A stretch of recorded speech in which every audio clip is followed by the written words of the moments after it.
စီးနှင်းကြားတစ်သည်စိတ်ဤနောက်ပတ်မှယုတ်တရက်တိုက်ခိုက်လိုက်ရာစိတ်သည်ခြေချော်ပေါ်သည်နှစ်ကောင်လုံးကြောက်မက်ဖွယ်၆ကန်းပါအောက်သို့လိမ့်ကျပေါ်သည်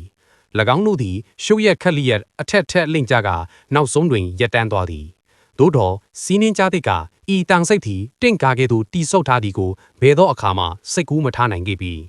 ကြားတစ်သည်နေလည်စားအတွက်စိတ်ထဲတွင်စားပွဲကင်းနေချိန်၌ပင်စိတ်သည်ခုန်တက်လာသည်အလွန်အံ့ဩဖွယ်ကောင်းလောက်အောင်လွတ်မြောက်သွားသည်ဖြစ်သွားသည်က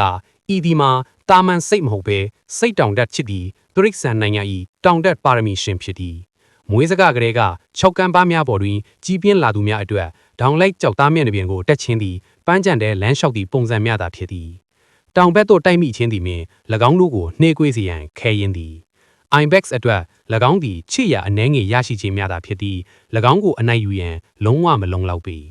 သို့သောစီးနှင်းကြားသည့်များသည်စိတ်ဖက်အားငယ်မှုကိုမကြာခဏခံစားရလေရှိတော်လဲရွှေလင်းတာသည် IBEX များကိုအလွန်လွယ်ကူစွာကင်တွယ်နိုင်သည်တောင်တက်ခြင်းမရှိနဘန်းလုံးခြင်းမရှိ၆ကန်းပါရှုပ်ရခတ်မှုမရှိပါ၎င်းသည် IBEX ကိုရိုးရိုးရှင်းရှင်းစော့ကိုင်လိုက်သည်လေထဲသို့မြောက်လိုက်ကဆွဲငင်အားကိုအလုတ်ပြီးမြောက်စေရန်လွှတ်ပေးလိုက်သည်